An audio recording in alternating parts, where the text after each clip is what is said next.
Good afternoon, and welcome to Forever GI Bill, Your Questions Answered. My name is Sarah Appel, and I'll be moderating today's webinar. I'm the project coordinator for the Multi-State Collaborative on Military Credit at the Midwestern Higher Education Compact. Just a few housekeeping items here. Questions will be submitted through the chat feature, and we will do follow-up as necessary. And the presentation will be posted along with the recording, and you can see the two links there. We couldn't do the work of the MCMC without special thanks to Lumina Foundation, who gave us a generous grant, as well as Strata Education Network, who was previously known as USA Funds. Just a little bit of an overview. The mission of the Multi-State Collaborative on Military Credit is to facilitate an interstate partnership of 13 states and to translate competencies acquired by veterans through military training and experiences toward college credentials. States exchange information and share best practices in the areas of articulation of credit, certification and licensure, communication, and data and technology. Every good project has goals, so we definitely have some. First one is to assist student veterans with completing post-secondary education and the transition into civilian employment.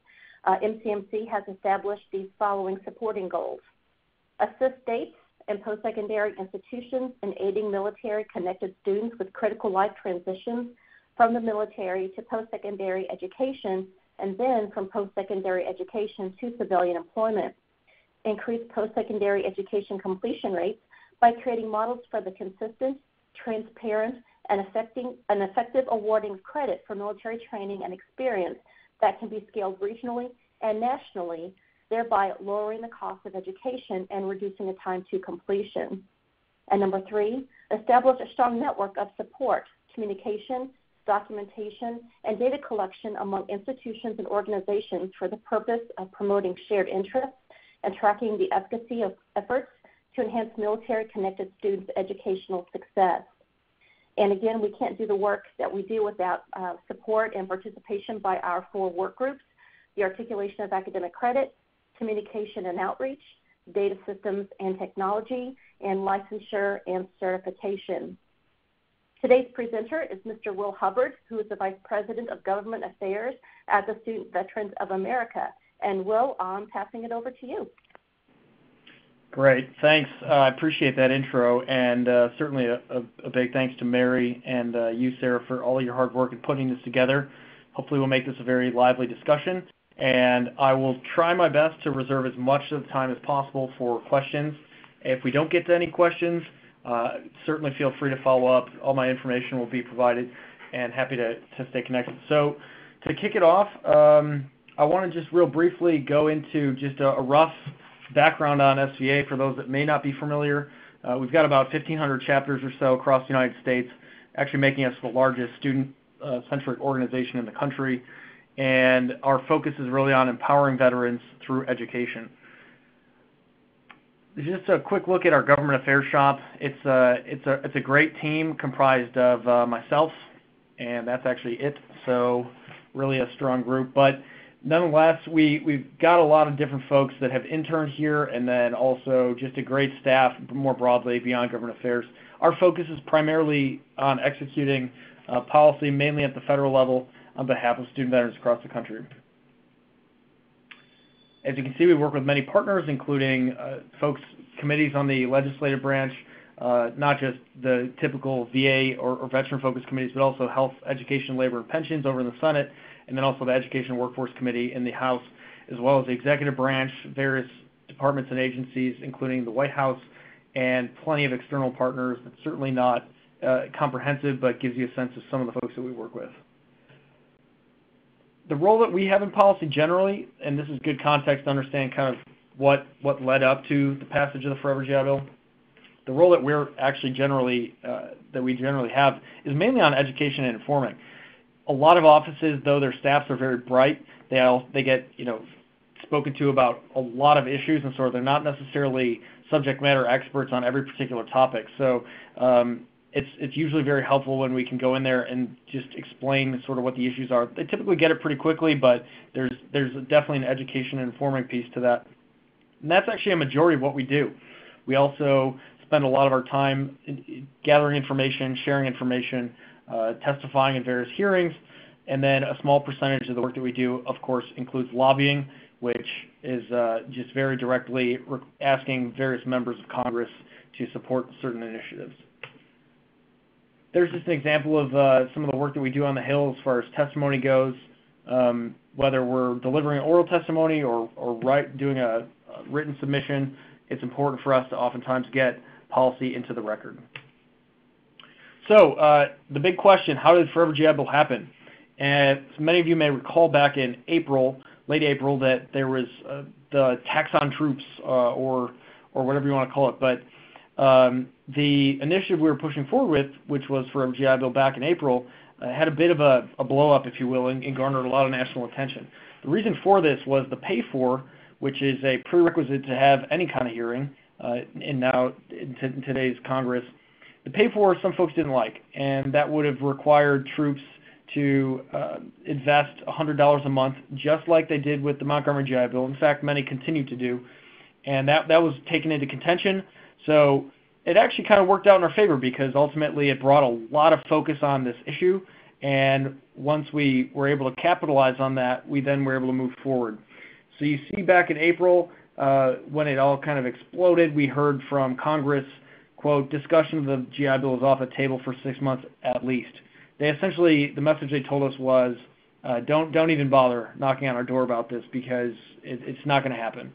But we were relentless, and we took the energy around this issue and we capitalized on it. We hosted a community roundtable with more than 60 different organizations represented, folks in higher ed, folks from the veteran advocacy space, consumer organizations. We had individuals from the various departments and agencies that were there, as well as individuals from the Hill.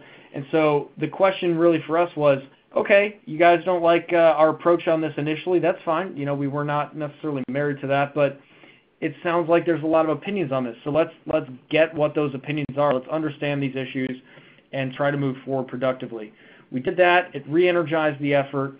Just about a month later, the Senate Veterans Affairs Committee had their hearing on this, and then shortly thereafter, about a month later, the House also had their hearing. It wasn't just 2 weeks after the language initially was proposed that we had the bill on its way to the President. So that was all. It all happened, at least publicly, very quickly, but understand that it was probably about a year-long effort in the making. So that's the background there. A couple things to highlight. For starters, the main issue that we were talking about was the fact that and really the impetus for this bill and this legislation was the fact that there were some serious inequities that hadn't been addressed over time. And anytime you pass any large legislative package, there's going to be things that need to be fixed and tweaked, technical fixes, some serious oversight, things like that. And so over time, though the Post911 GI Bill is the most generous education benefit for veterans in history, it actually had some serious deficiencies that we had hoped to correct. For example, Purple Heart recipients, particularly those in the reserves or National Guard, were not necessarily receiving the full GI Bill if they were injured. This oftentimes included individuals who were perhaps mobilized for one deployment, go overseas, become injured, and then would just get out of the military over time through their reserve service. Unfortunately, they weren't hitting that 4-year active duty service requirement, and though we don't necessarily disagree that there should be a service requirement, we felt that if you had taken a bullet or shrapnel for your country, that you had met that service requirement in our point of view. So we were able to make sure that all Purple Heart recipients, regardless of time in service, would receive the GI Bill. We felt that was the right thing to do. Additionally, Yellow Ribbon for survivors, that was mainly just an oversight in the fact that survivors who write the Fry Scholarship simply couldn't tap into the Yellow Ribbon program that many of your universities offer. So we corrected that, and we're very pleased to see that go through. Additionally, reservists who had been deployed on specific titles and orders of various authorities through the Department of Defense, unfortunately, were not included under the definition that VA goes by of active duty. So while you unquestionably were serving on active duty, unfortunately, it only covered 12304, not 12304B, not 12301H, not 12301G, etc. So we were able to correct that deficiency, thereby ensuring that all individuals who had earned the GI Bill were in fact eligible for the GI Bill. We also had, of course, taken a very serious look at recent school closure issues, which many of you have recall the Corinthian collapse, many of you recall ITT Tech shuttering. Unfortunately, all students except for student veterans could receive some type of restitution. Pell Grant could be restored, federal loans could be waived. There's always some way for students to become whole in some sense. Unfortunately, since veterans are using a completely separate line of funding for this, of course through the Department of Veterans Affairs, this was not something that was possible. So we took that very seriously, attacked it head on, and now, just like their peers in higher ed, student veterans have the ability to have their benefits restored if their school abruptly closes. And last but certainly not least, the forever component of the Forever GI Bill. This is something that's really a monumental cultural shift of this program, and it's historically always had a limiting date, whether 10 years or 15 years. The program was typically expected to expire for individuals. Unfortunately, in today's changing economy, education and the workforce are not necessarily a linear relationship, and so we found that having this use it or lose it proposition was something that had to go. This is what sort of makes it forever, in the sense that if you were to exit the military after January 1st, 2013 and on, you will literally have your GI Bill to use at any point in your lifetime. You could go to the workforce, say after separating, and then 50, 60, 70 years later decide that you want to enter a completely different work field. It's now a possibility to do that. So we're very excited about that. Those are just a couple of highlights. Here's my contact info. At this time, I want to just take as many questions as possible. Sounds good, Will. Thank you. We do have a couple questions lined up in the queue. One of them is, will re-implementation of making it forever be retroactive to those who have already lost benefit? So unfortunately not. This provision strictly applies to those who have exited the military on or after January 1st, 2013. The challenge with this, and certainly our intent was to cover as many people as possible, the challenge was if this was actually applied more broadly to all veterans, it would have cost, back in the napkin math, would have cost roughly $1.4 trillion. That's trillion with a T as in tango. And naturally, $1.4 trillion is difficult to come by.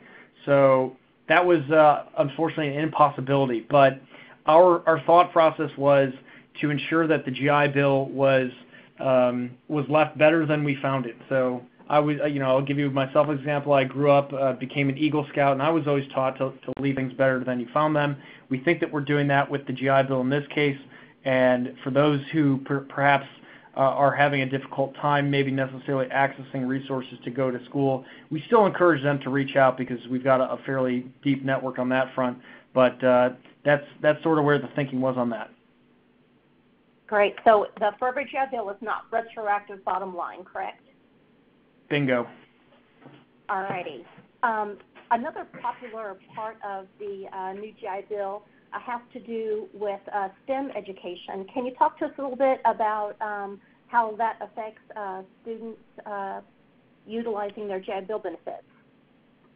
Absolutely. This particular provision I'm actually very excited about. It was actually about 3.5 years ago or so that I first approached Congressman Dave McKinley from West Virginia's 1st District. And I approached him because, though not a veteran himself, he was an engineer by trade and had a high population of student veterans in his district. I also spoke with Congresswoman Dina Titus, who at the time was a strong member of the House Veterans Affairs Committee, and between the two of those two offices, we pulled together a bipartisan piece of legislation back then as the STEM Extension Act I believe that was 2014 at the time, actually. And so that particular bill, though expensive, maintained a very serious focus for us, and certainly was a priority in achieving that as a reality.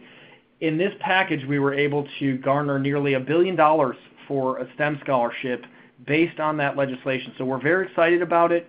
The folks that it applies to, it's largely going to depend on how VA implements it, but suffice to say that if someone is going for a 5-year degree program, for example, and they're not going to be able to cut that right now, given the resources they have with the 4 years of the GI Bill, they'll be able to go for that 5th year for a degree. So that's actually very exciting for us. Very good. We have several other questions, and I'll just go down the list here. Another one that's quite popular that we've received a lot of questions at NCMC about is, when are these changes being implemented? Excellent question. There's a staggered date for some. Others were implemented nearly immediately upon passage of the law. But as a rule of thumb, if you're trying to kind of just get a general sense of things, about a year from now, so August 2018 is a good rule of thumb for most of this. For example, extension of the authority of the VA Advisory Committee on Education, that's merely just saying that advisory body continues. That of course, the second the law was implemented, went into effect. But for example, the STEM scholarship, the changes to BAH, a whole host of other things are typically looking at August 2018. Now, if there's additional specific questions on implementation date, I would encourage you to take a look at my Twitter, for those that are social media savvy. And at the top, I've placed a link on my Twitter feed that goes through in depth on every single provision, specifically including the implementation date. So I definitely encourage you to take a look at that. For those trying to find my Twitter, you can simply go to twitter.com and look up Hubbard, HUBBARD _WJ, as in Whiskey Juliet, and you'll see right at the top a link to that entire presentation. Great, thank you. Another good question is, will the lifetime use of the GI Bill apply to benefits transferred to family members? So in a nuanced way, yes and no. For dependents, specifically children, if you will, they maintain a 26-year-old as the cutoff date for using the benefit. That has not changed. Largely, we didn't actually touch transferability at all. So as far as kind of that approach goes and how it applies, anything that was in effect for transferability students previously, those continue to remain into effect. Very good. You kind of briefly mentioned the housing. Is the BAH going to be affected? Yes. So there's a couple of different examples of how that's going to happen. Probably the largest one is the fact that we will be now basing the access to the housing stipend based on the physical location of where classes are taken. So, for example, if you're taking online classes but living in rural Iowa or, say, San Francisco, wherever it might be, it's the location that you are actually taking classes that it'll be based on. This became a problem because folks, for example, who were, say, living in Hawaii with a high cost of living but taking classes at a university that was perhaps either online or at a different location that might have had a low cost of living, it was really difficult for them. I mean, they're trying to make a low amount of BAH work for a high cost of living area. And the reverse actually was equally detrimental, not necessarily to the veteran per se, but to the sustainability and longevity of the program, in the sense that individuals were more or less profiting off of the GI Bill, which I think many would agree was not the intent of the program. The program's intent is to provide education to veterans going back to school. It's not meant to provide a means of income per se.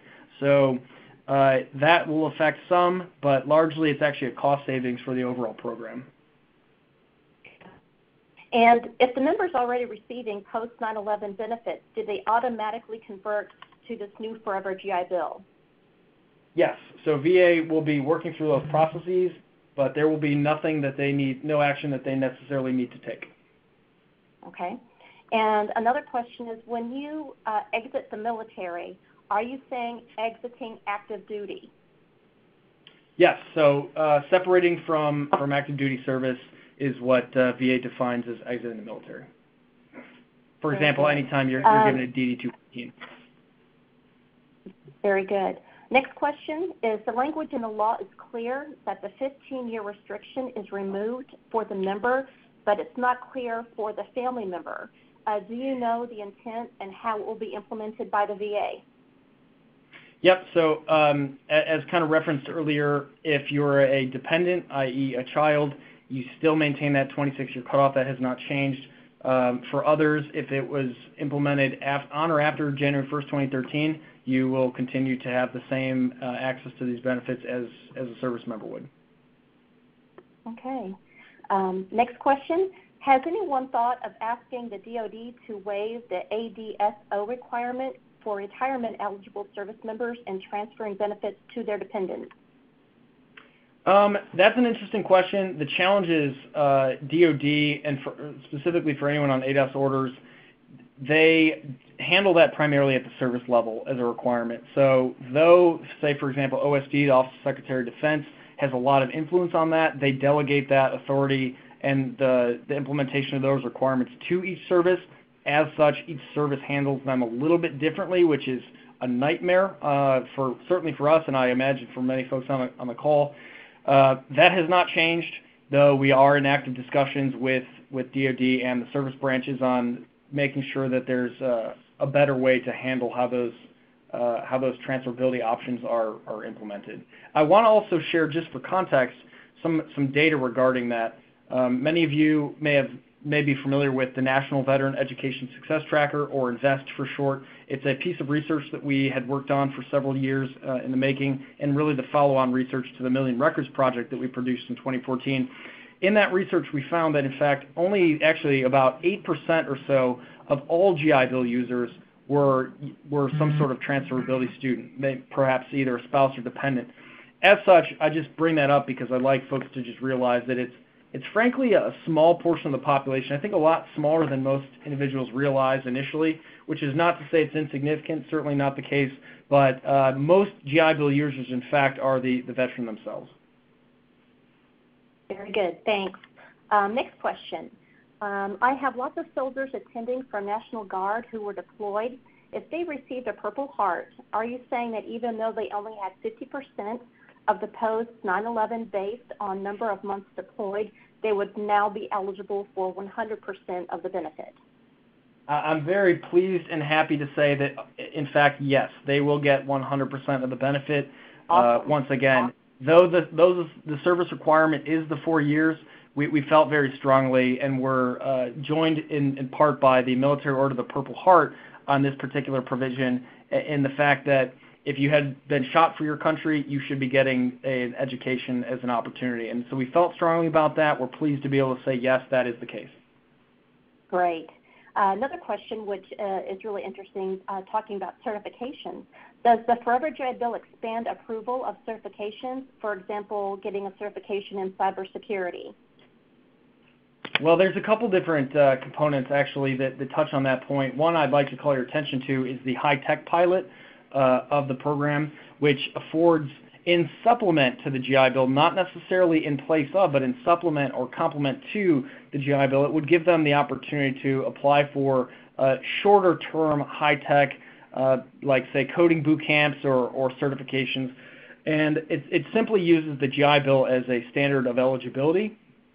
So in I guess more layman's terms, what that means is if an individual is interested in going for one of these programs, all they have to do to apply is be eligible for the GI Bill.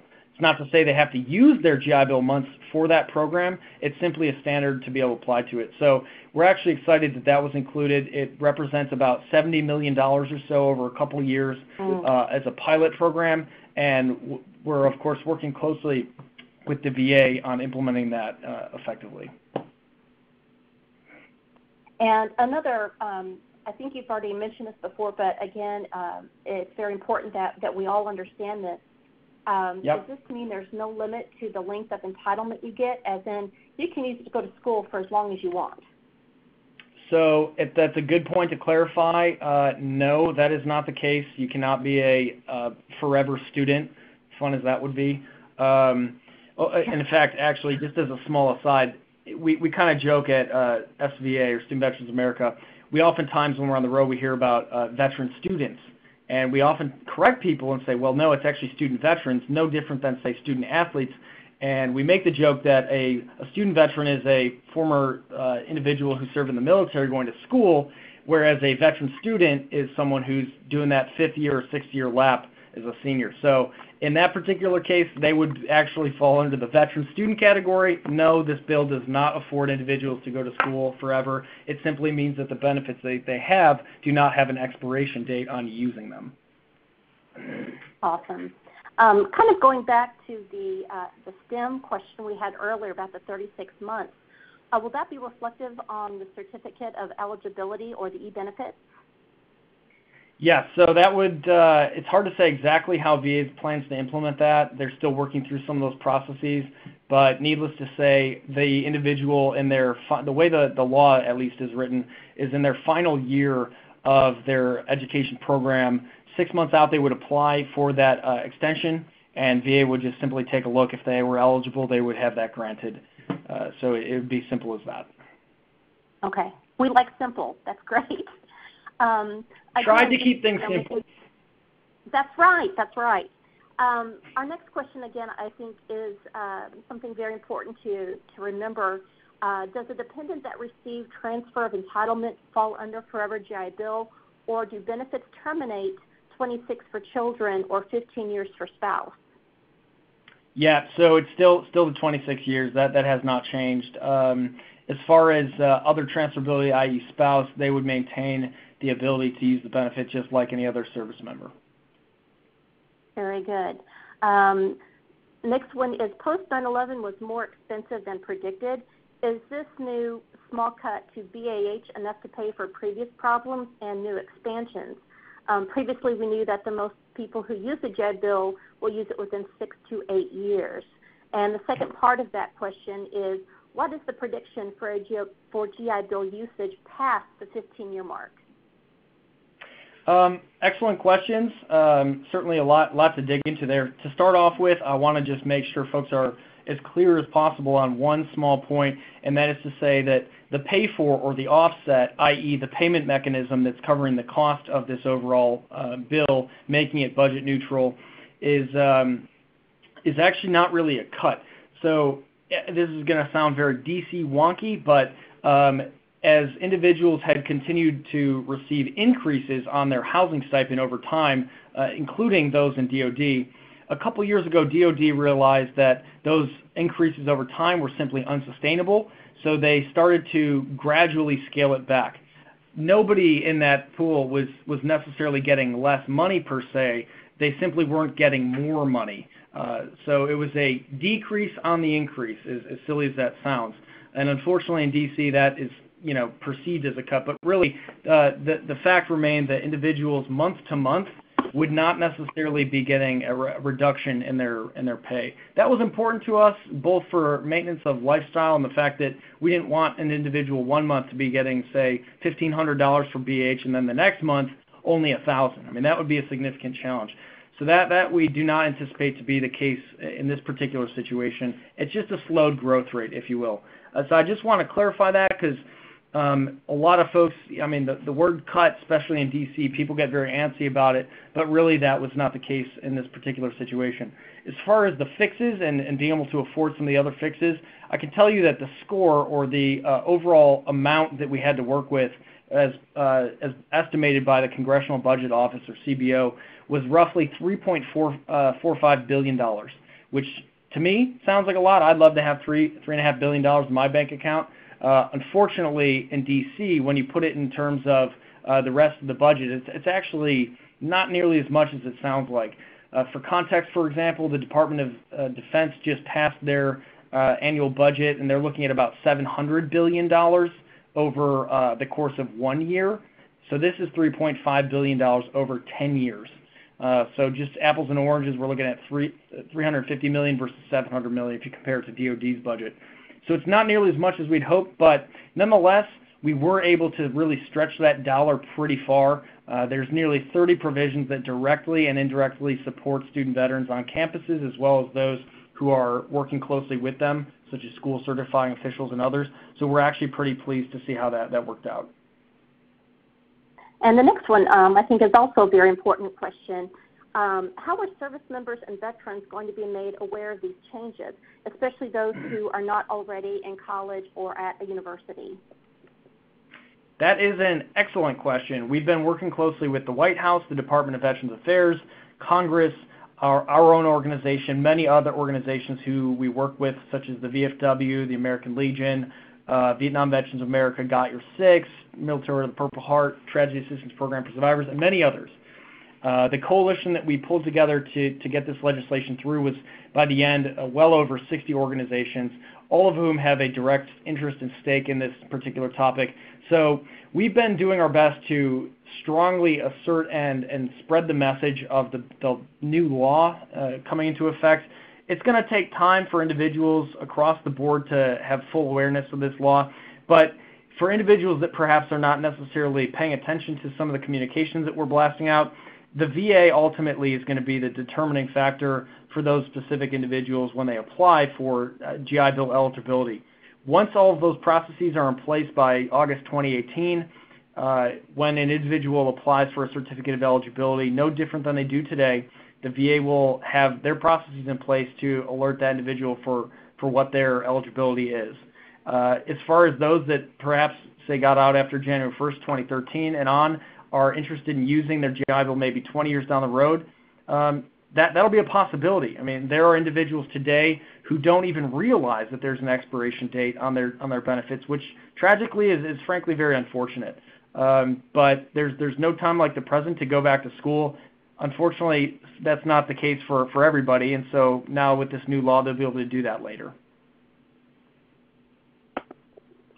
Very good. Next one is, how does a student apply for an extension of benefits for the STEM scholarship?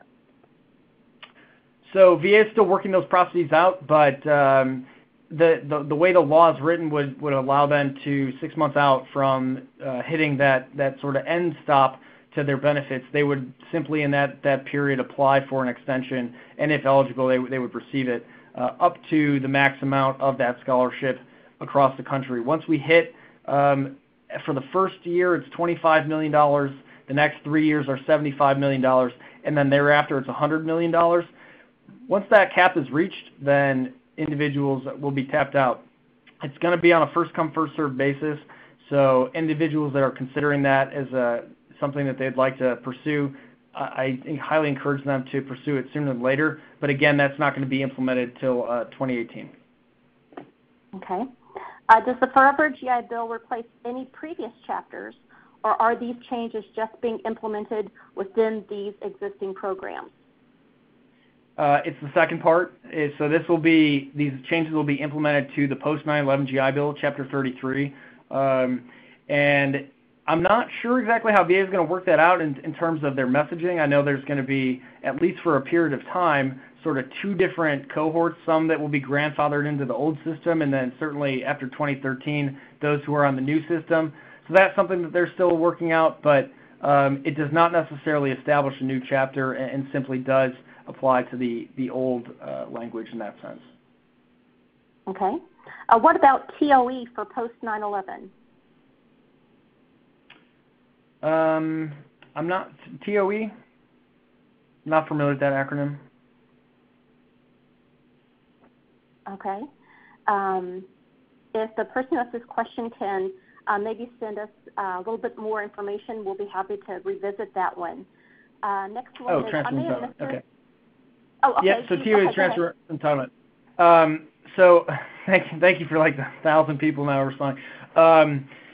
So as far as transferability goes, again, that's not necessarily being affected at all by this legislation. We didn't touch on that in this particular legislative push, partly because it's kind of a hot button issue, but also because that's not mainly the focus of what this bill was planned to do. So anyone who's using transferability should largely not be affected by any of this. Very good. Next question is, I may have missed this with the STEM question, but if a student has exhausted their benefit, would they qualify for the 5th year? Yes. So once the VA implements this particular provision, if they can demonstrate that they follow the eligibility criteria, they could simply apply for that 5th year, and if eligible, would receive it. All right. And again, the BAH is a hot topic today. Will all online classes result in the BAH of half of the national average? I'm not sure how VA plans to address that. That's something that their interpretation of this legislation will matter greatly on. So that would be something that I'd actually refer folks to. The VA has set up a hotline for questions like that, and it's, again, I just don't want to speak for VA. The hotline, if questions like that do pop up, I encourage you to email. They have an email box set up. It's Forever GI Bill, all one word, all lowercase, .VBA, as in Veteran Benefits Administration, VACO, V-A-C-O, at va.gov. So some of those more technical questions that largely depend on their interpretation, you're more than always welcome to give them a holler and see what they're thinking. And this is kind of goes in, the next question kind of ties into that. Do we anticipate an increased processing for certifying officials at universities, and how will the VA support this process? Is that a processing time? I'll touch on both. So if the question is there an anticipated increased processing time, I would say that's likely in the short term, unfortunately, and that's just the sort of the component of implementing any legislation. Now, as far as actual increase in the processing fee, we actually did increase that fee as well. So I think it's being bumped up to like $14 or $16, somewhere in that range, and so we're actually very pleased about that. Great. If a member is in school full-time with 100% online classes, will the BAH change? For example, I believe they currently get a reduced BAH if their classes are 100% online. Correct. Yeah, this legislation didn't address that at all, so that would remain the same. Okay. With the changes in MHA Section 107, is there still a prorated amount for distance-only training? So that's something that we didn't get into too deeply. Unfortunately, with this, it's something that we did not necessarily bring up as an item to look at, so that shouldn't necessarily change. What I can tell you is there's, based on some interest from Oklahoma, as a matter of fact, there was some discussion about independent study, and that's something that we did include in this legislation. So I encourage you to take a look at that specific provision if that's perhaps of interest to your students. But as far as the other work goes, that's something that we didn't have the opportunity to address in this particular bill. Okay. Next one, there is a VA PowerPoint that states that the extension of the no delimiting date will also apply to FRI dependent case. Yes, that's 100% correct. Okay. Would you mind restating the change to the BAH and what it is and what it's changing?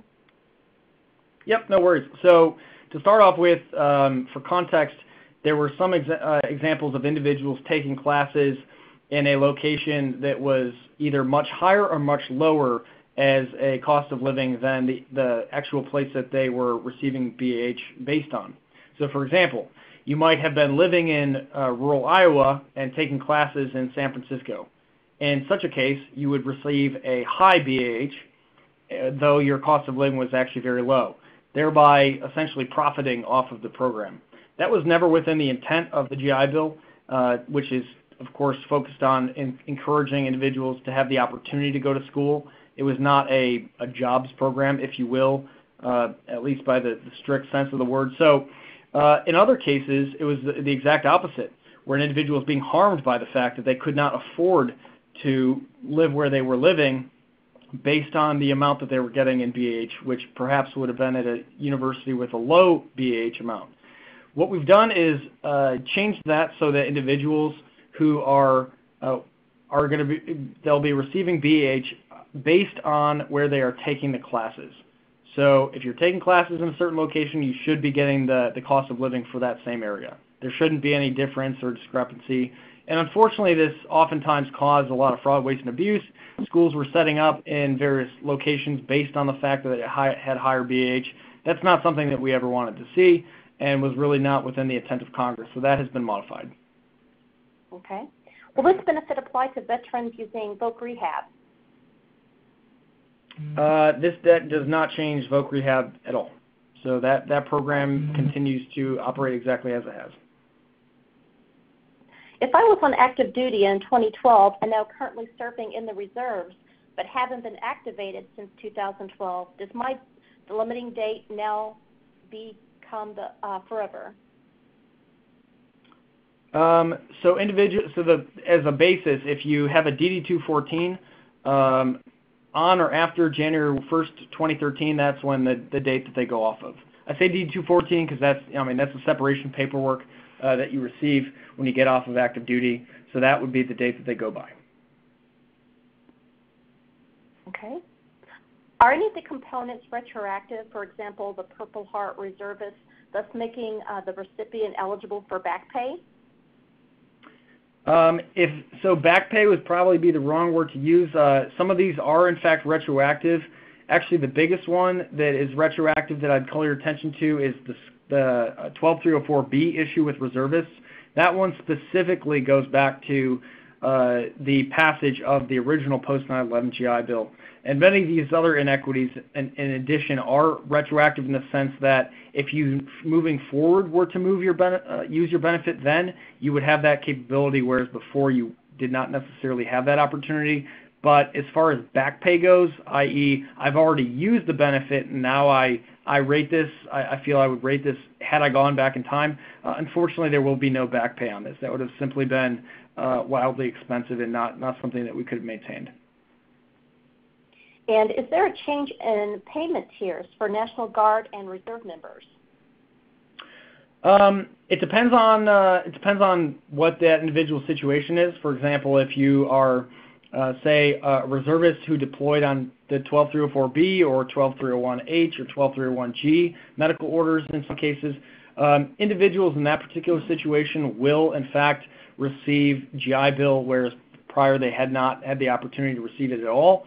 Additionally, for those in the reserves who are perhaps at a lower tier, i.e. if you were rated 40%, you'll be now getting 50%. If you were rated 50%, you'll now be getting 60%.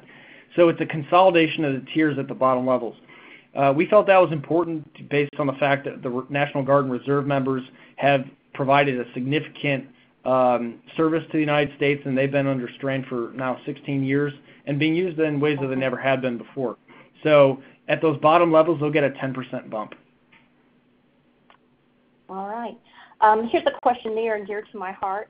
Would this supplement to the GI Bill for certification work for students looking to get and pay for credit for prior learning? This does not address that. It's something that we're very interested in. So, of course, anything like that you've got an interest in, I encourage anyone to reach out to me. If you hadn't had a chance to copy down my email, I'll go ahead and give it one more time. My email address is will.hubbard. Oh, there it is. So there's a slide. So just shoot me an email on that. I mean, there's a lot of different things that we're still looking at, and certainly many other things that we need to fix. This was not an end-all, be-all solution. So definitely reach out and love to talk more about that. And here's another one that is near and dear to my heart. Knowing the VA hasn't been able to collect accurate data on student performance, is there a plan to change VA completion retention metrics before the new reports are sent to Congress? Good question. Near and dear to my heart as well, I must say.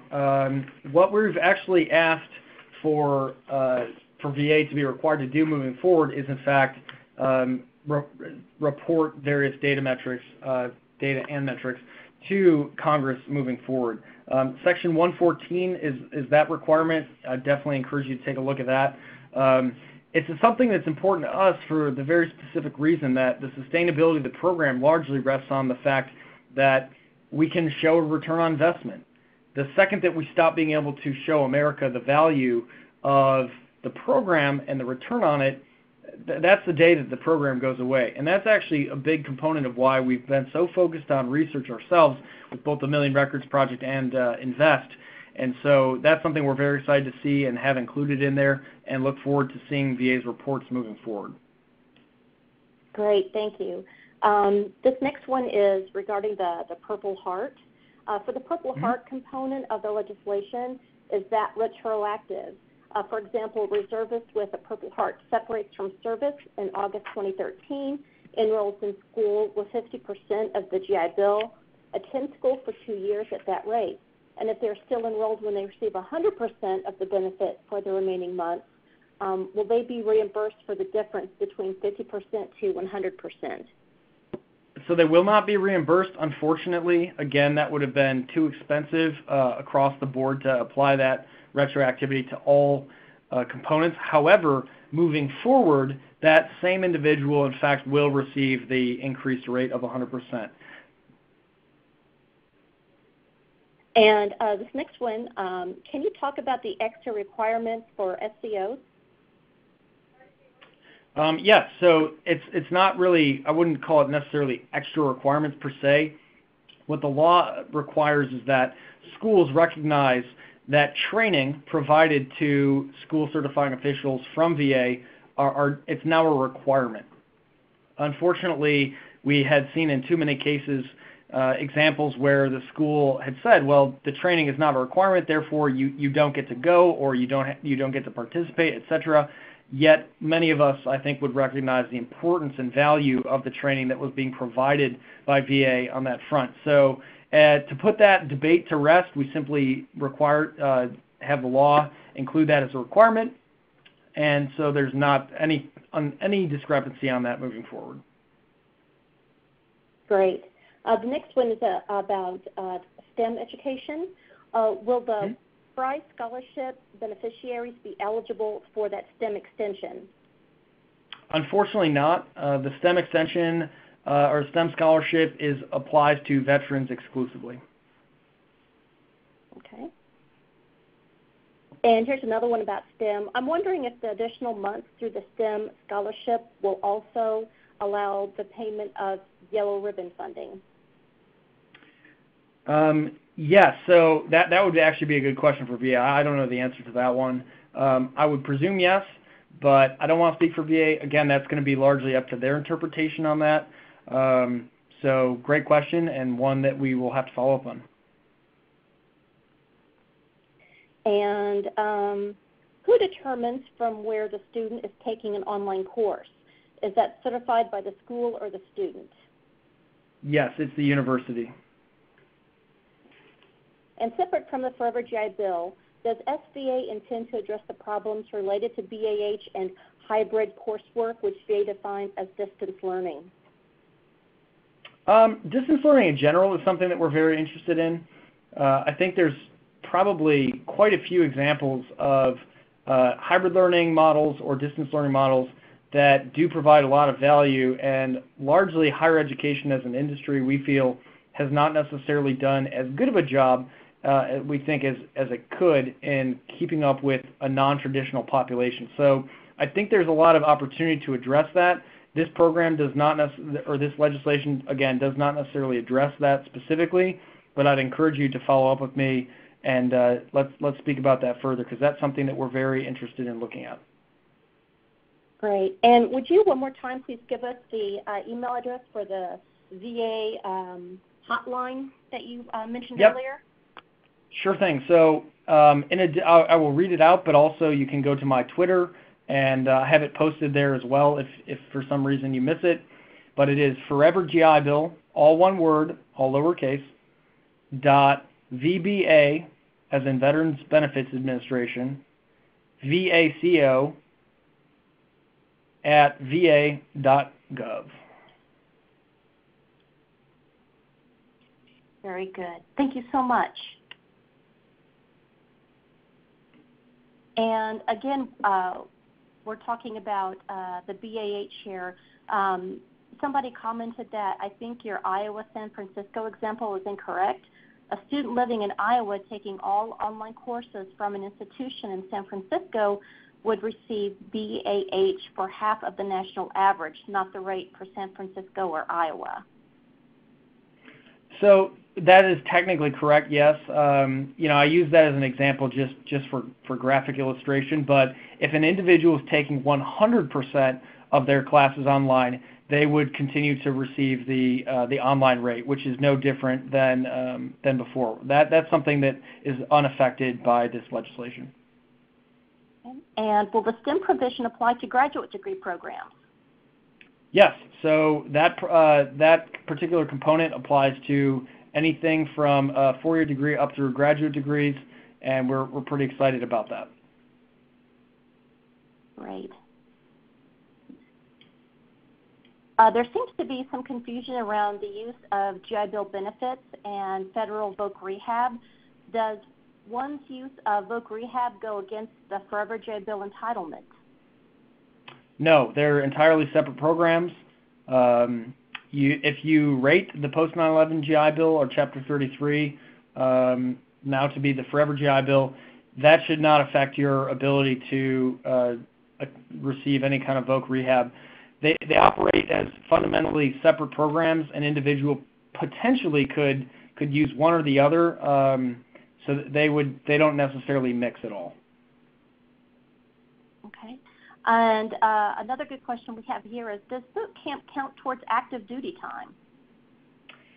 Yes and no. It sort of does, it sort of doesn't. So if you are doing, say, for example, 4 years of active service, it would be comprised as part of that. However, I suspect that this question is more rooted in those who might be in the National Guard or Reserve, in which case the law specifically applies not to boot camp or entry-level training. Active duty time is defined by service for that particular purpose, is defined as anything beyond that. So if someone goes to boot camp and does, say, like their initial schooling for their military occupation, that unfortunately does not count as active duty time towards this benefit. And going back to the Purple Heart, does the Purple Heart provision also have a January 1st, 2013 start date? Yes. In fact, that, let's see, Purple Heart, it's August 1st, 2018 is the date of implementation. Okay. And is the CBO score publicly available? It is. If you were to Google HR 3218, which was the legislative number for this particular bill, HR 3218 and CBO, should be able to pull it right up. Great. And is Chapter 30 being sunsetted? Unfortunately not, and I say unfortunately in the sense that it continues to be a point of confusion, number one, and number two, a costly program that does not have, well, it's got diminishing returns at this point. So that has not been touched at all by this bill, this new law. It continues to operate exactly as it has been. One provision of the new bill was training for SCOs, and how will that work? So the school certifying official provisions, there's actually a couple of them in the bill. Section 304 is one I would call your attention to, which is actually the increased funding and also the requirement to have training, which is Section 305. So 304 and 305 for school certifying officials are the two that you'd probably want to focus most on. I'd actually also call your attention to Section 308, because in that particular provision we afford the universities the opportunity to view how many remaining months an individual has, thereby giving them the capability to provide proper financial counseling. That is an opt-out option for the student. If the student does not want the school to see that, they can opt out of that, but it does afford them the opportunity to better counsel them. So I'd say those three provisions for school certifying officials are of particular interest. Okay. And could you please confirm the effective date of the STEM provision, as some publications indicate an effective date of August 2019? Yes, so the STEM one, I believe 2019 is actually correct. I have to check. Give me 1 second. 2019. Yep, that's August 1st. Now, the reason I actually want to just share with you all for the staggered implementation of some of these provisions, it comes down to a congressional budgeting issue. It's really an accounting thing. They look at the 1-year projection, the 5-year projection, and the 10-year projection, and unfortunately, think about it like your own bank account. Though you may be earning, say, $40,000 to $50,000 a year, you don't get that all at once. And so for budgeting purposes, for the federal government, it actually works fairly similarly. They don't have the ability, though we had $3.5-ish billion, quote unquote, that doesn't mean we have $3.5 billion up front. And so for budgeting purposes, the start date for some of these provisions is a little bit delayed based on the fact that that money is simply not available immediately. Okay. And next question. I thought you said the Forever GI Bill was for all chapters. Now I hear just Chapter 33. So if you heard me say it was for all chapters, that might have been either a misstatement on my part or miscommunication. It's based off of the Chapter 33 Post-911 program. Okay. And our annual trainings, ATs 12304BS, that will be considered in a reservist guardsman's active duty total? Say that one more time. Our annual trainings, 12304Bs, will be considered in a reservist or guardsman active duty total. Gotcha. Yeah, absolutely. So, and that was really the challenge before, is folks were in fact serving on active duty under those particular provisions, but not receiving any eligibility as such. So if they for some reason are on an AT or an annual training period, which typically are not 12304B, but if for some reason they were, they would receive eligibility based on that. Okay. And how do reservists update their eligibility status if they've completed more active duty time since their last deployment and it isn't showing on the GI Bill website in order to qualify for the Forever GI Bill?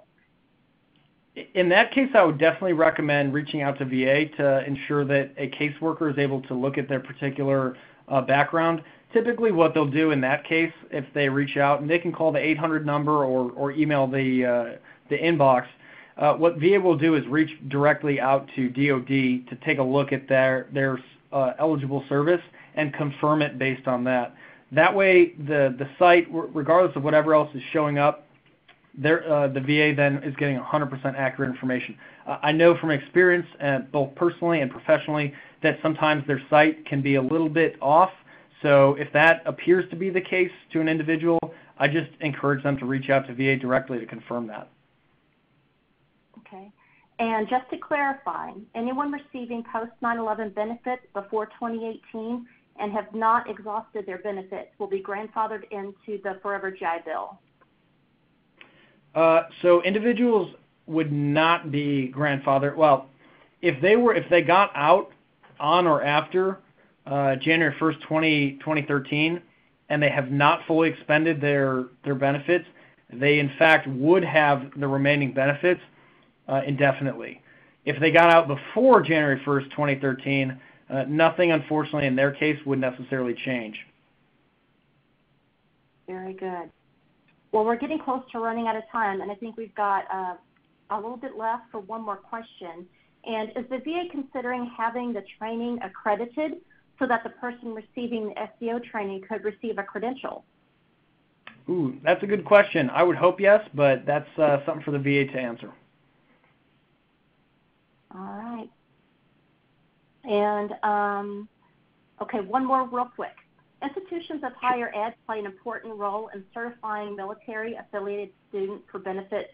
Was there any discussion about the money that goes to institutions based on the number certified?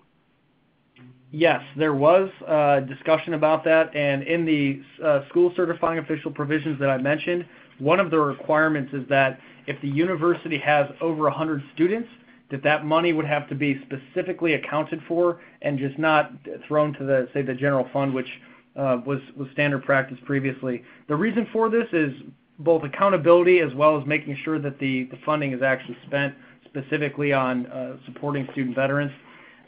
That's probably a much longer conversation, but I'm happy to have that with anyone that's interested. Right. And thank you, Will. Just to review, past and future MCMC webinars are located at the link you see there on your screen. And feel free to join the conversation on our Facebook page. And for Met contact for questions or any kind of questions on MCMC, again, my name is Sarah Appel, Project Coordinator for the Multi-State Collaborative on Military Credit. And thanks again, Will, for spending time with us today and for really getting down into the weeds with some of these questions and for the great resources you've provided. Thank you all and have a good day.